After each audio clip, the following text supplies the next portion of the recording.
The emergency alert screamed across every communication channel in the Andorian system. Admiral Plex's forearms moved frantically across his command console as reports flooded in from the outer colonies. His blue skin had turned pale with fear, something that hadn't happened in his 40 years of military service.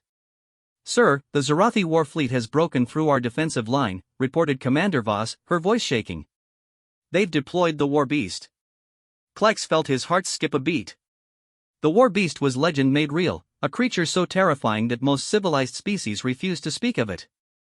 The Zarathi had spent centuries breeding and enhancing this monster, turning it into the ultimate weapon of destruction. Standing nearly 300 feet tall, its armored hide could deflect particle beams and plasma cannons. Its massive claws could tear through starship hulls like paper, and its roar alone had been known to drive entire crews insane with terror. The Andorian colonies on the system's edge had already gone silent. Plex knew what that meant. Millions of his people were either dead or fleeing in panic. The Warbeast didn't just destroy military targets. It consumed everything in its path, feeding on the life force of entire planets. "How long until it reaches the core worlds?" Plex asked, though he dreaded the answer. 18 hours, sir. Maybe less if it maintains its current pace of destruction. Plex closed all four of his eyes and tried to think. The Andorian defense fleet was powerful, one of the strongest in this sector of the galaxy. They had energy shields that could protect planets, weapons that could crack moons, and ships faster than anything the Zarathi had ever built. But none of that mattered against the Warbeast. 300 years ago, the Kaldan Empire had tried to stop a similar creature with their entire fleet. They had thrown everything at it: antimatter bombs, quantum torpedoes, even weapons that could destroy stars. The Warbeast had shrugged off every attack and then proceeded to devour 7 Kaldan worlds before finally moving on to easier prey.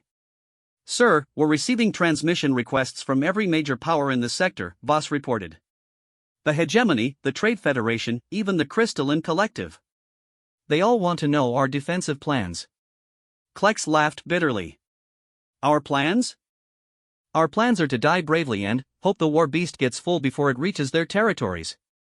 The truth was that no one in the galaxy had ever successfully stopped a fully grown Warbeast. The creatures were living weapons, designed by the Zarathi's most twisted scientists over thousands of years. They combined the worst aspects of predatory evolution with advanced biotechnology. Their cellular structure could adapt to any attack after just a few exposures. Their nervous system could process information faster than most military computers. And their hunger was literally endless. "Admiral, sensors are picking up something strange," called Lieutenant Zara from the science station. "There's an unknown ship entering our system. Small craft, definitely not Zarathi design." Plex turned his attention to the main screen. Sure enough, a tiny vessel was approaching their position. It looked almost primitive compared to the sleek Andorian warships surrounding it. The hull appeared to be made of basic metals, and its propulsion system was surprisingly simple. "Any response to our hails?" Plex asked. "They're responding now, sir," Voss said. "Audio only." A strange voice filled the command center. The language was unfamiliar, but their translation systems quickly adapted. "This is Captain Sarah Chen of the Earthship Wanderer. We picked up your distress signals. Are you in need of assistance?" Plex stared at the screen in confusion. Earth? He had never heard of such a world. The ship's registry showed it came from a system far beyond the edge of civilized space.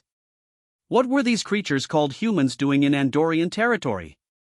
"Unknown vessel, this is Admiral Plex of the Andorian Defense Fleet. I appreciate your offer of assistance, but you need to leave this system immediately. We are facing a threat beyond anything you could imagine." There was a brief pause before the human responded. "Admiral, our sensors show a large biological entity moving through your outer colonies. Is this the threat you're referring to?" Plex felt a surge of frustration. These humans clearly had no idea what they were dealing with. That biological entity is a Zarathi Warbeast. It has already destroyed 3 of our colonies and killed millions of people. Your small ship cannot possibly help against such a creature. Please, for your own safety, leave this system now. "Admiral, we have civilians aboard our ship, including children. We can't just leave knowing that innocent people are dying. Perhaps we could evacuate some of your population?" Klex was touched by the offer, but it was useless. The human ship was tiny. Even if it made 100 trips, it could only save a few thousand people at most. And the Warbeast would be here long before they could make even one trip. Thank you for the offer, Captain Chen, but evacuation is impossible. The beast moves too quickly, and our population centers are too large. The best thing you can do is warn your own people about the Zarathi. This Warbeast won't stop with our worlds. As if summoned by his words, new alarms began blaring throughout the command center. The Warbeast had finished with the outer colonies and was moving toward the populated inner worlds. Long-range sensors showed it in all its terrifying glory. The creature was beyond description. Its body combined the worst features of a dozen different predatory species. 6 legs, each as thick as a battleship, carried its massive bulk forward. Its head was covered in sensory organs that could detect life signs from light years away. Multiple rows of teeth filled a mouth large enough to swallow a small city. And, along its back, bony spikes crackled with energy that could level mountains. Sir, the beast has just destroyed Andoria Prime's defense station, reported Lieutenant Zara. It's heading directly for the capital world. Klex felt his hope die completely. Andoria Prime was their most heavily defended world, protected by orbital platforms that could destroy small fleets. If the Warbeast had brushed aside those defenses so easily, nothing could stop it. All ships, prepare for final defensive action, Klex ordered. We'll try to slow it down and give the evacuation shuttles more time. It was a hopeless gesture, but they had to try. The Andorian fleet moved into formation, their most powerful ships taking the lead. Energy weapons charged to maximum power, and torpedo tubes loaded with their most destructive warheads. Admiral, the human ship is still here, Voss reported. They're actually moving closer to the Warbeast. Klex spun around in shock. What? Hail them immediately. The communication channel opened, and Captain Chen's voice came through again. Admiral, we're going to attempt to make contact with the creature. Captain, you cannot be serious. That thing has destroyed entire civilizations. It doesn't communicate, it only kills and consumes. Admiral, every living thing can be communicated with if you understand how. We're going to try. Klex watched in horror as the tiny human ship approached the Warbeast. The creature had just finished devouring the remains of Andoria Prime's defense station and was now moving toward the planet itself. 20 billion Andorians lived on that world, and they would all be dead within hours. The human ship was so small compared to the Warbeast that it looked like an insect approaching a mountain. Klex couldn't understand what these humans thought they could accomplish. Were they planning to sacrifice themselves in some kind of ramming attack? It would be noble but utterly useless. Sir, I'm picking up movement on the human ship, Zara reported. Someone is leaving the vessel? Klex looked closer at the sensor readings. Impossible. Someone was actually exiting the human ship in what appeared to be a simple spacesuit. The figure was incredibly small, even smaller than an adult human. Captain Chen, please tell me you have not sent someone outside to face that monster, Klex said into the calm Admiral. That's my daughter Emma. She has a gift for communicating with animals. I know this sounds crazy, but she insisted on trying. A gift for communicating with animals? Klex would have laughed if the situation wasn't so desperate. The Warbeast wasn't just an animal, it was a weapon designed to kill everything in the galaxy. No amount of animal communication could possibly work against such a creature. But, then, something impossible happened. The Warbeast, which had been moving steadily toward Andoria Prime, suddenly slowed its advance. Its massive head turned toward the tiny human figure floating in space between it and its prey. What is happening? Klex whispered. The Warbeast's multiple eyes focused on the small human child. For the first time in recorded history, the creature stopped its advance completely. It hung motionless in space, its attention fixed on something no larger than a grain of sand compared to its massive bulk. Emma Chen, 8 years old and wearing a spacesuit designed for a child, floated calmly in the vacuum. Through the calm system, her voice came through clearly, speaking directly to the most terrifying creature in the galaxy. Hello there, big guy, she said, her voice warm and gentle. You look really angry and scared. What's wrong? Klex felt his jaw drop. This human child was actually talking to the Warbeast as if it were some kind of pet. Even more incredibly, the creature seemed to be listening. Its aggressive posture had shifted to something almost like curiosity. "Emma, honey, be very careful," came Captain Chen's voice over the comm. "It's okay, Mom. He's just confused and angry because people keep hurting him. Aren't you, boy?" The war beast made a sound unlike anything it had ever produced before. Instead of its usual terrifying roar, it made a low, almost mournful noise. Its massive head moved closer to the tiny human child, and its sensors focused entirely on her. "That's right," Emma continued. "You don't really want to hurt all these people, do you? Someone made you do bad things, but that's not who you really are inside." Klex couldn't believe what he was seeing. The warbeast's aggressive behavior was actually changing. The energy crackling along its spines was fading, and its claws were retracting. The creature that had destroyed entire star systems was responding to a human child like a lost pet. "Sir, I'm reading massive biochemical changes in the warbeast," Zara reported in amazement. "Its stress hormones are dropping, and its aggression centers are shutting down." "How is this possible?" Klex asked no one in particular. Emma continued talking to the massive creature. "I know you're tired of fighting. I know you want to find somewhere safe where no one will hurt you anymore. Is that right?" The war beast made another soft sound, and something even more incredible happened. The creature actually lowered its massive head in what could only be described as a nod. "Emma," her mother's voice came through the calm, "the creature is responding to you. How are you doing this?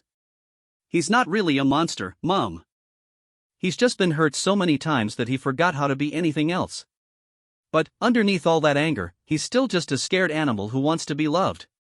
The words hit Klex like a physical blow. For centuries, every civilized species had seen the war beast as nothing but a weapon of destruction. No one had ever considered that there might be something else beneath the surface, something that could be reached and healed. "You want to stop fighting, don't you?" Emma asked gently. The war beast made another soft sound and moved even closer to the child. Its massive sensors were now just a few feet away from her tiny form. Any wrong move could kill her instantly, but Emma showed no fear at all. "I can help you," she continued. "But first, you have to promise me you won't hurt any more people. Can you do that?" The creature considered this for a long moment. Then, in a gesture that shocked everyone watching, it slowly pulled back from Andoria Prime and positioned itself in empty space, away from any populated worlds. "Good boy," Emma said, and Klex could hear the smile in her voice. "Now, I know you've been acting out because you're angry and scared. But that has to stop now. You need to calm down and listen to me." The warbeast floated silently, its attention completely focused on the human child. Throughout the Andorian fleet, shocked officers watched their sensors as the most feared creature in the galaxy continued to respond to a child's gentle words. "I want you to understand something very important," Emma said, her voice becoming more serious. "All those people you've been scaring, they have families just like mine. They have children and parents and friends who love them. When you hurt them, you're causing the same kind of pain that was done to you. Do you understand?" The war beast made a low, sad sound that seemed to indicate understanding and regret. "That's right," Emma said. "You don't want to cause that kind of pain anymore, do you? You want to be good." Another nod from the massive creature. Klex found himself holding his breath. This was the moment that would determine the fate of billions of lives. If this human child could actually reach whatever remained of the creature's original nature, it might be possible to end the Zerathi's reign of terror once and for all. "Now listen to me very carefully," Emma said, her voice taking on the kind of authority that only a child speaking to a misbehaving pet could possess. "You're going to stop all this fighting and destruction right now. No more hurting people. No more destroying planets. You're going to sit right there and be good while the grown-ups figure out how to help you." The war beast tilted its massive head as if considering these words. For a moment that seemed to last forever, the fate of the galaxy hung in the balance. Then, Emma spoke one simple word that would change everything. "Sit." The war beast sat. Admiral Klex stared at his sensors in complete disbelief. The massive creature that had terrorized the galaxy for millennia had actually folded its 6 legs beneath its enormous body and settled into a sitting position in the vacuum of space. Its head remained focused on the tiny human child floating nearby, waiting patiently for her next instruction like an obedient pet. "Sir," Lieutenant Zara's voice cracked as she spoke. the Warbeast has powered down all aggressive systems. Energy readings show it's in a completely passive state. Throughout the Andorian fleet, calm channels erupted with shocked voices. Ship commanders who had been preparing to die heroically just moments ago were now struggling to understand what they had just witnessed. The word spread quickly through the fleet, then, to the colonies, and, finally, across the entire galactic communication network. The Zarathi Warbeast had been stopped by a human child saying sit. Captain Chan, Admiral Plex called out, his voice filled with awe.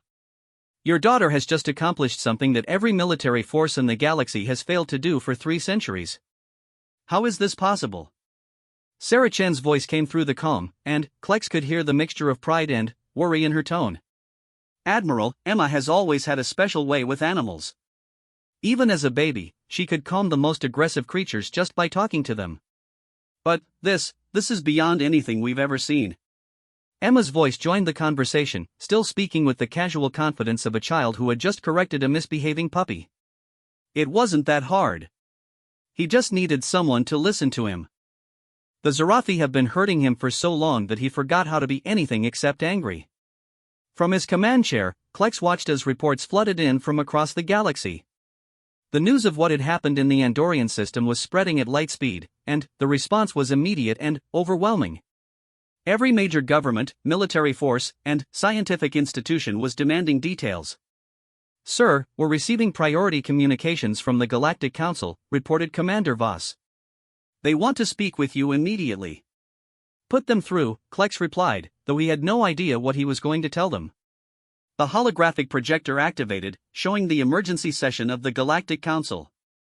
Representatives from dozens of species filled the chamber, their faces showing expressions ranging from disbelief to desperate hope.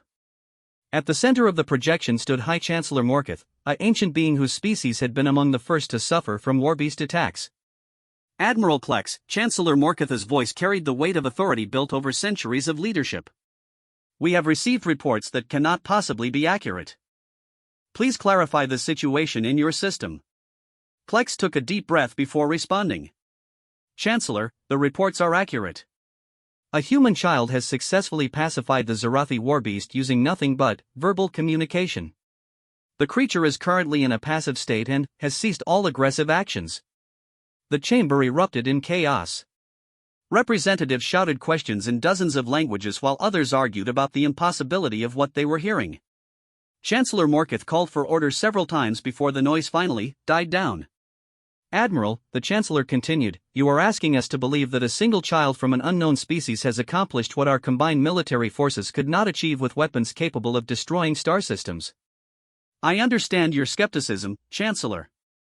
I would not have believed it myself if I had not witnessed it directly. But, the evidence is undeniable. The Warbeast has responded to the human child and is currently following her commands. Impossible, interrupted General Croax of the Hegemony military. Our xenobiologists have studied Warbeast psychology for centuries. These creatures are incapable of peaceful behavior. They are living weapons designed only for destruction. Emma's voice suddenly joined the council session, transmitted through the Andorian communication systems. That's not true. He was made to be a weapon, but underneath all that programming, he's still a living creature with feelings. You just have to know how to talk to him. The council chamber fell silent. The idea that a young human child was directly addressing the most powerful governing body in the galaxy would have been shocking under normal circumstances. Given the current situation, it seemed almost reasonable. Child, Chancellor Morkith spoke carefully, are you claiming that you can communicate with the Warbeast as if it were a normal animal? Sort of, Emma replied. He's not really normal because of all the bad things that were done to him. But, every animal can be reached if you understand what they're feeling. He's been angry and scared for so long that everyone forgot he could feel anything else. Dr. Yalith, the council's chief xenobiologist, leaned forward in her seat. Human child, what you describe contradicts everything we know about Warbeast neurophysiology. These creatures have been genetically modified beyond recognition. Their brain chemistry should make peaceful behavior impossible. Their brain chemistry is messed up because people hurt them and made them mean, Emma responded with the simple logic that only children possess. But, that doesn't mean they can't remember how to be nice if someone is patient with them. Meanwhile, throughout the Andorian system, the reality of the situation was becoming clear. The Warbeast continued to sit exactly where Emma had told it to, making no aggressive moves toward any of the populated worlds. Long-range sensors showed that its biological systems were operating at minimal levels, as if the creature had voluntarily entered a state of hibernation. Captain Chan's voice joined the conversation. Council members, I should mention that this is not the first time Emma has calmed aggressive creatures. She has successfully communicated with predators on dozens of worlds. However, we never imagined her abilities would work on something as modified as the Warbeast. Fascinating, Dr. Yaleth mused. Captain Chen, can you provide details about your daughter's previous experiences? Any information could help us understand what is happening here. Sarah Chen paused before answering. Emma first showed her abilities when she was 3 years old. We were exploring a planet in the Outer Rim when we encountered a pack of razor wolves. These creatures are known for attacking anything that moves, but Emma walked right up to them and started talking. Within minutes, they were following her around like domestic pets. Since then, we've seen her calm everything from deep space crystal entities to hive mind swarm creatures. She says she can feel what they're thinking and understand why they're afraid or angry. But we never imagined it would work on something like this. General Croax's voice carried obvious skepticism. Captain Chen, you are describing abilities that border on the supernatural. How do we know this is not some form of elaborate deception by the Zarathi themselves? Before anyone could answer, alarms began sounding throughout the Andorian fleet. Admiral Plex quickly checked his sensors and felt his heart skip a beat. Admiral, what is your status? Chancellor Morkith demanded. We have multiple Zarathi war fleets entering the system, Plex reported grimly. It appears they have come to retrieve their weapon. Through the viewports of the Andorian ships, the arrival of the Zarathi fleet was a terrifying sight. Hundreds of dark, angular vessels emerged from hyperspace, their hulls crackling with weapons that had conquered half the galaxy. These were not just warships, they were mobile factories of destruction, designed to support and control their ultimate weapon. Leading the fleet was the Zarathi dreadnought Pain Eternal, a ship larger than most space stations. Its commander, Warlord Thrax, was known throughout the galaxy as one of the most ruthless military leaders in Zarathi history. His voice echoed across all communication frequencies as the fleet took position around the system. Attention all vessels, Thrax's electronically modified voice carried pure menace. You will immediately surrender the humans who have interfered with our weapon. Any resistance will result in the complete destruction of your pathetic fleet. Admiral Plex felt anger rising in his chest. Warlord Thrax, the humans are under Andorian protection. Your weapon has caused enough destruction. It is time to end this madness. The Warbeast belongs to the Zarathi Empire, Thrax replied coldly. It will resume its mission of conquest, beginning with your worlds. As for the humans who dare to interfere with our property, they will be taken alive so that we may study their methods before we eliminate their entire species. Emma's voice suddenly cut through the tension. You're the ones who hurt him, aren't you? You're the ones who made him forget how to be happy. There was a pause before Thrax responded, his voice filled with cruel amusement. Ah, the human child speaks. Yes, little creature, we created the Warbeast to be the perfect instrument of destruction. We stripped away every instinct except the drive to kill and consume. Your pathetic attempt to tame our weapon is temporary at best. You're wrong, Emma said, her young voice carrying surprising strength. You can't really make someone forget how to love. It's always there, even if it's buried really deep. And he remembers now. As if responding to her words, the Warbeast made a low sound that resonated across the entire system. For the first time in centuries, it was not a roar of aggression or hunger. It was a sound of recognition and, impossibly, what could only be described as affection. Warlord Thrax's response was immediate and violent. Activate the control implants. Override the creature's voluntary nervous system. I want it operational immediately. From their position in the fleet, the Andorians watched as the Zarathi ships began transmitting complex signals toward the Warbeast. These were the control frequencies that had been used to direct the creature's actions for generations. The signals were designed to bypass the creature's conscious mind and force it to obey Zarathi commands. For a moment, it seemed like the control signals were working. The Warbeast's body tensed, and its energy levels began to rise. The creature's head turned toward the nearest populated world, and its weapons systems started to activate. Emma's voice called out across the calm system. Don't listen to them. They want to make you angry again, but you don't have to be angry anymore. Remember how good it feels to be calm and peaceful. The Warbeast paused, caught between the Zarathi control signals and the human child's gentle words. Its massive form trembled as two completely different sets of instructions warred within its modified brain. Increase signal strength, Thrax commanded. Override all voluntary responses. The control signals intensified, and the Warbeast's body began to convulse. The creature was being torn apart on a neural level as its artificially implanted programming fought against its newly awakened natural instincts. He's in pain, Emma said, her voice filled with concern. Stop hurting him. The creature is our property, Thrax replied coldly. It will obey, or we will activate the pain amplifiers until it has no choice. Emma's response was swift and decisive. No. I won't let you hurt him anymore. Her voice took on the tone of a child who had reached the limit of her patience. Bad Zarathi. Leave him alone right now. What happened next shocked everyone in the system. The Warbeast suddenly stood up from its sitting position and turned to face the Zarathi fleet. But, instead of moving to attack the Andorians as the control signals demanded, it positioned itself protectively between the human child and the Zarathi ships. For the first time in his long career, Warlord Thrax found himself facing his own ultimate weapon in battle. And, from the creature's posture and behavior, it was clear which side it had chosen to protect. The Warbeast opened its massive mouth and released a roar that shook ships throughout the system. But, this time, the roar was not directed at helpless victims. It was the sound of a creature that had finally remembered how to fight for something it cared about, rather than simply fighting because it had been programmed to do so. The battle for the soul of the galaxy's most feared weapon was about to begin, and it would be fought not with advanced technology or superior tactics, but with the simple power of compassion against cruelty. Emma Chan, 8 years old and armed with nothing but her understanding of what every living creature truly needed, prepared to face the most evil empire in the galaxy with her new friend at her side. The space around Andoria Prime became a battlefield unlike any in galactic history. For the first time ever, a Zarathi Warbeast faced its creators in direct combat, and the implications sent shockwaves throughout the watching galaxy. Warlord Thrax's voice crackled with rage across the communication channels. Impossible.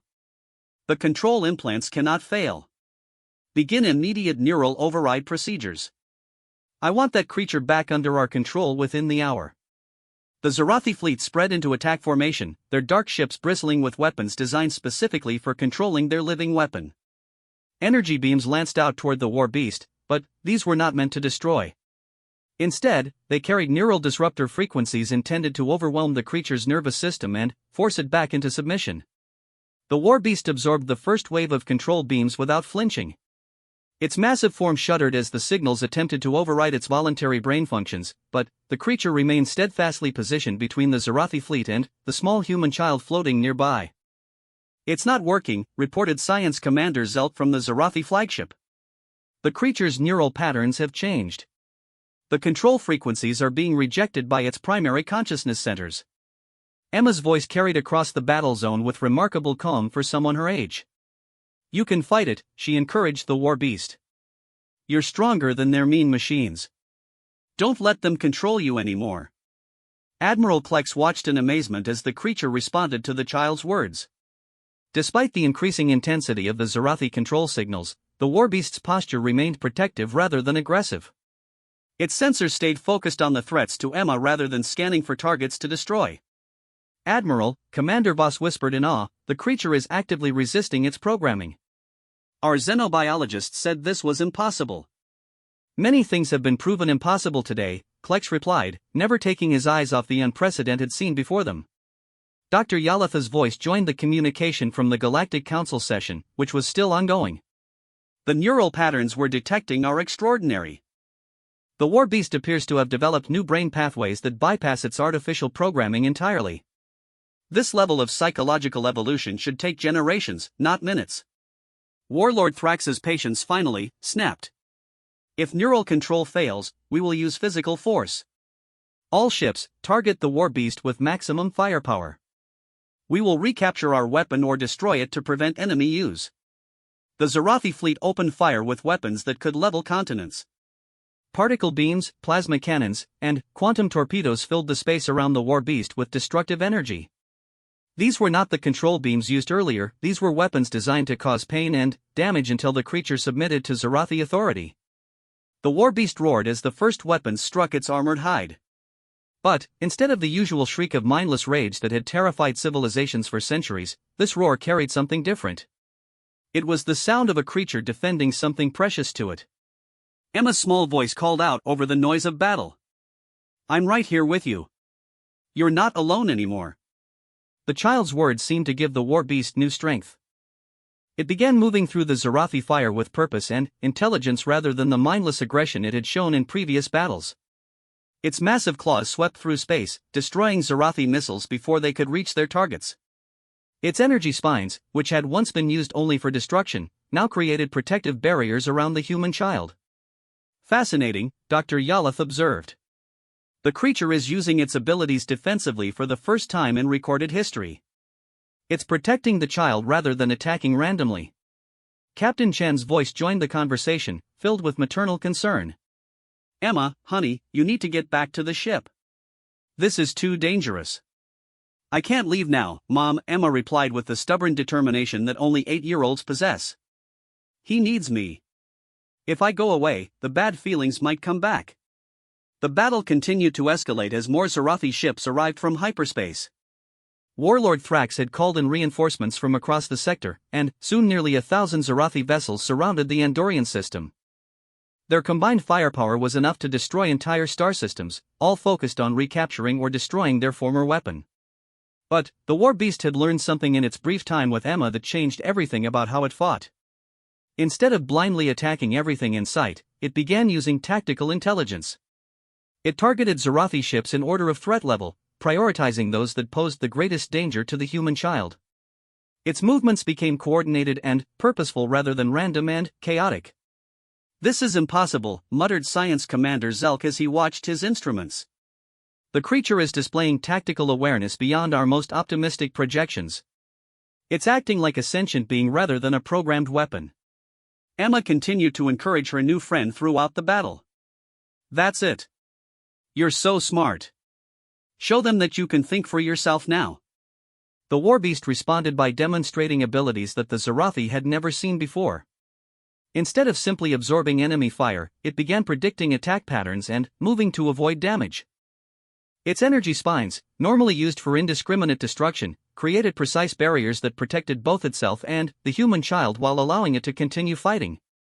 Admiral Plex found himself in the unprecedented position of watching humanity's most feared enemy being protected by the galaxy's most terrifying weapon. "All ships, maintain defensive positions around the human vessel," he ordered. "Do not fire unless the Zarathi attack us directly." The Andorian fleet hung back from the main battle, their weapons ready but unused. This was not their fight, this was something far more significant. This was the moment when a creature that had known only violence and pain finally remembered what it meant to care about something. From the Galactic Council chamber, Chancellor Morkatha's voice carried across the communication networks. "This battle will determine the fate of our entire galaxy. If the Warbeast can truly break free from Zarathi control, it could end their reign of terror forever." The tide of battle began to shift as the Warbeast's newfound intelligence became apparent. Zarathi ships that had expected to face a mindless monster found themselves outmaneuvered by a creature that could think and plan. The Warbeast began targeting specific systems on Zarathi vessels, disabling their weapons rather than destroying them outright. "It's showing mercy," Dr. Yalath observed in amazement. "The creature is deliberately avoiding lethal force when possible. This level of moral reasoning should be impossible for a genetically modified weapon."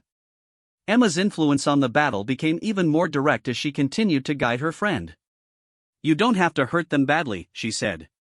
"Just make them go away and leave us alone."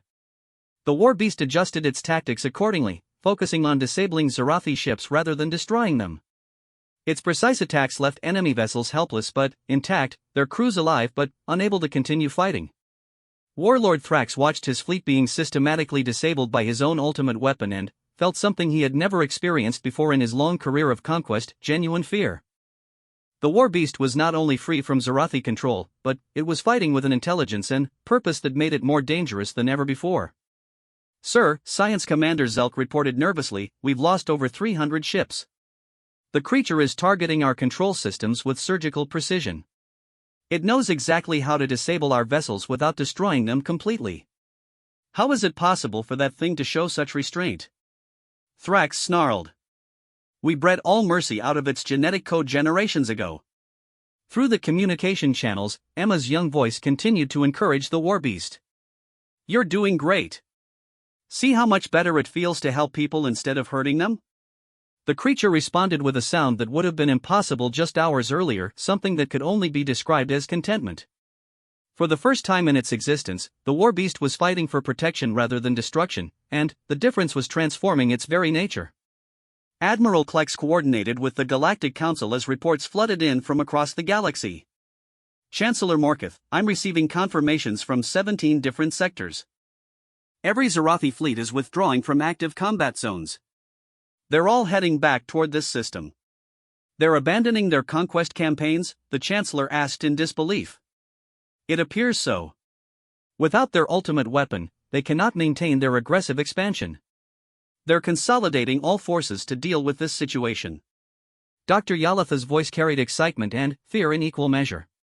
If the Zarathi are calling back all their fleets, they must be planning something desperate. They cannot afford to lose control of their weapon permanently. Warlord Thrax proved the doctor's assessment correct when his next transmission revealed the depths of Zarathi desperation. All vessels, implement Protocol Omega. If we cannot reclaim our weapon, we will ensure no one else can use it. The meaning of Protocol Omega became clear as the remaining Zarathi ships began charging weapons that Admiral Klex recognized with horror. Those are planet killer devices, he announced to his fleet. They're planning to destroy the entire system rather than lose their weapon. Captain Chen's voice cracked with panic. Emma, you have to get back to the ship immediately. They're going to try to kill everyone. I can't leave him, Mom, Emma replied with the fierce loyalty of a child protecting a beloved pet. They're going to hurt him if I go away. He's scared. Indeed, the Warbeast seemed to sense the change in Zarathi tactics. Its protective behavior became more urgent as it positioned itself more defensively around the human child. The creature's energy readings spiked as it prepared for a final confrontation with its creators. Human child, Warlord Thrax's voice cut through the communication channels with cold malice. You have 30 seconds to release your hold over our weapon, or we will detonate sufficient firepower to destroy this entire star system. Your interference ends now. Emma's response carried the stubborn bravery that only children possess when facing bullies. You can't make me. And, you can't make him go back to being mean. He remembers how to be good now. 10 seconds, Thrax announced. Throughout the Andorian fleet, Admiral Klex watched as his officers prepared for the end. There was no defense against the combined planet-killer weapons of 1,000 Zarathi ships. In moments, the Andorian system would be reduced to cosmic dust. But, Emma had one more surprise for everyone. Listen to me very carefully, she said, her young voice carrying an authority that seemed to reach across the entire battlefield. She was no longer speaking just to the Warbeast, she was addressing every living creature in the system. I know you're all scared, she continued. The Zarathi want to hurt everyone because they can't control their friend anymore. But, there's something they don't understand. When you have real friends who care about you, you become stronger than anything anyone can make you. The Warbeast responded to her words by doing something unprecedented. Instead of preparing for individual combat, it began calling out across space with sounds that no one had ever heard it make before. These were not roars of aggression, they were calls of communication. What is it doing? Admiral Klex asked his science officer. Lieutenant Zara checked her instruments in amazement. Sir, it appears to be broadcasting on multiple frequencies simultaneously. The pattern suggests it's calling for help. The response to the Warbeast's call came from the most unexpected source imaginable. Deep space sensors across the system began detecting massive movement in the outer regions where other Zarathi operations had been taking place. Admiral, Commander Voss reported with shock, we have multiple large biological signatures approaching the system. They're moving faster than anything in our databases. The truth became apparent as the first creatures emerged from hyperspace. They were Warbeasts, dozens of them, all responding to the call of their transformed companion. These were creatures that the Zarathi had been using in other sectors, but something had changed about them as well. Dr. Yalitha's voice carried wonder and fear. The creatures are exhibiting coordinated behavior. This level of species-wide communication should be impossible for modified organisms. Emma's voice carried delight as she recognized what was happening. They heard him calling. He told them how good it feels to be free, and they want to be free too. One by one, warbeasts throughout the galaxy were breaking free from Zorathi control. The genetic modifications that were supposed to prevent independent thought were being overcome by something far more powerful, the simple desire for freedom and companionship that existed in all living creatures. Warlord Thrax watched his empire's ultimate weapons turning against their creators across dozens of star systems. This is impossible. The control programming cannot be overridden by simple communication. You're wrong, Emma said, her voice now addressing the entire Zorathi fleet. You tried to make them forget how to love each other, but you can't really erase that. Love is stronger than any programming you could ever make. The approaching warbeasts took positions throughout the system, creating a protective formation around their transformed companion and the human child who had shown them a new way to exist. For the first time in galactic history, the creatures were working together not for destruction, but for mutual protection. Warlord Thrax, Admiral Plex transmitted, I suggest you reconsider your position. You are now outnumbered by your own former weapons, and they have chosen their side. The Zorathi commander found himself facing the collapse of his empire's primary advantage. Without the warbeasts, Zorathi military power was no greater than any other major faction. Their reign of terror was ending because an 8-year-old human girl had shown their ultimate weapons what it meant to be loved. This is not over, Thrax transmitted, his voice filled with rage and desperation. The Zorathi Empire will not fall because of one human child and her pet monster. Emma's response was simple and devastating. They're not monsters anymore. They're my friends. And friends protect each other. As if responding to her words, every warbeast in the system turned toward the Zorathi fleet with a unified purpose. But, instead of the mindless aggression they had shown in the past, their behavior was coordinated and intelligent. They had learned not just to think for themselves, but to work together for a common goal. The Zorathi fleet, faced with the impossible sight of their own weapons united against them, began a desperate retreat. Ships that had conquered hundreds of worlds fled from creatures they had created but could no longer control. The galaxy watched in amazement as the age of Zorathi dominance ended not with massive battles or technological advances, but with the simple power of a child's compassion teaching the universe's most feared weapons how to love instead of hate. But the story was far from over. The warbeasts were free, but they had spent centuries knowing only destruction. Teaching them to build instead of destroy would be an even greater challenge than freeing them had been. And, somewhere in the retreating Zorathi fleet, Warlord Thrax was already planning his revenge against the human child who had cost him an empire. 3 months after the Battle of Andoria Prime, the galaxy was still struggling to understand the magnitude of what had changed. The emergency session of the Galactic Council had become a permanent assembly, as representatives from hundreds of worlds tried to figure out how to deal with their new reality. Emma Chen sat in a specially designed chair in the Great Council chamber, her small legs swinging freely as she answered questions from beings who govern trillions of sentient creatures. At 8 years old, she had become the most important diplomat in galactic history, though she still thought of herself as someone who was just good with animals. Miss Chen, Chancellor Morkith addressed her with the formal respect usually reserved for heads of state. Can you help us understand how the warbeasts are adapting to their new freedom? Emma looked up from the datapad where she had been drawing pictures of her new friends. They're doing really well. At first they were confused because they had never made their own choices before. But now they're learning how to take care of themselves and help other people. The transformation of the warbeasts had been the most remarkable development in galactic history. Creatures that had known only violence and destruction were now actively working to repair the damage they had caused. Under Emma's guidance, they had begun using their incredible strength and abilities for construction and healing rather than conquest. Dr. Yalith, who had been studying the creatures for months, provided the scientific perspective. The neurological changes in the warbeasts continue to exceed our understanding. They have not only rejected their artificial programming but have developed entirely new behavioral patterns focused on cooperation and creation. They just needed someone to show them that it was okay to be good, Emma explained with the simple wisdom of childhood. Once they learned that being nice felt better than being mean, they wanted to keep doing it. Admiral Plex joined the session via holographic projection from the Andorian system, where he was overseeing the most unusual construction project in galactic history. Council members, I can confirm that the Warbeasts have successfully completed the restoration of Andoria Prime's orbital stations. The structures they've built are actually superior to our original designs. The sight of creatures that had once destroyed entire civilizations now carefully assembling space stations and orbital gardens had become a symbol of hope throughout the galaxy. News feeds carried images of massive beings delicately handling tiny components, their devastating claws now used to plant seeds and repair damaged ecosystems. Captain Sarah Chen sat beside her daughter, still amazed by the changes that had swept across their lives. Council members, I want to emphasize that Emma's abilities seem to work because she approaches every creature with genuine love and understanding. She doesn't try to control or dominate, she simply communicates with respect and compassion. Which is why the Zarathi could never achieve what your daughter accomplished, observed General Croax. Their entire philosophy is based on domination and control. They never understood that true strength comes from choice, not coercion. The mention of the Zarathi brought a soberness to the discussion. While their empire had collapsed with the loss of their ultimate weapons, Warlord Thrax and his most loyal followers had escaped to the outer rim of the galaxy.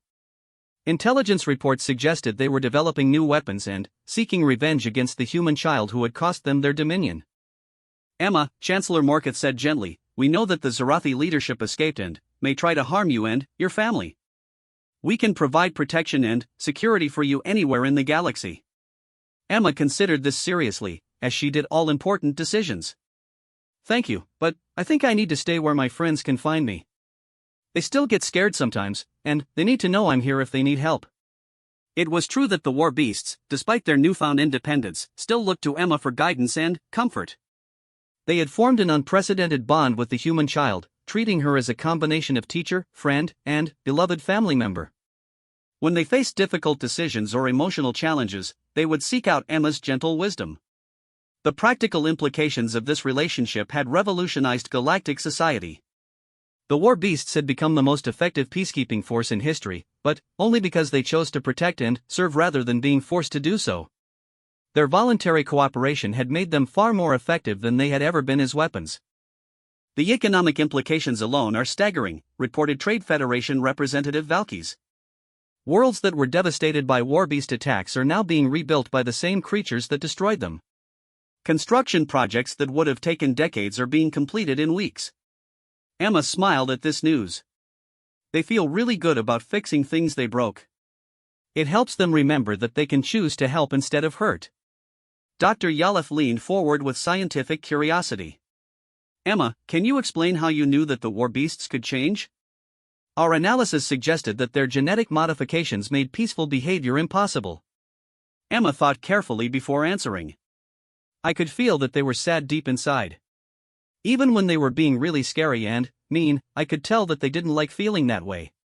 Nobody really wants to hurt people if they have a choice. This insight had led to the most significant psychological discovery in galactic history. Research teams across hundreds of worlds were now studying the relationship between genetic modification and free will, trying to understand how artificial programming could be overcome by natural emotional development. Ms. Chen, Chancellor Morketh continued, we have received requests from dozens of species asking for your help with other modified creatures and artificial intelligences that have become problematic. Would you be willing to assist with these situations? Emma's eyes lit up with enthusiasm. Of course. Every living thing deserves to be happy and free. I want to help as many as I can. Captain Chen placed a protective hand on her daughter's shoulder. We would need to ensure Emma's safety and well-being in any such missions. She's still just a child, despite her extraordinary abilities. Naturally, the Chancellor agreed. We propose establishing a new organization, the Galactic Compassion Initiative, with Emma as our primary consultant and your family as honored ambassadors.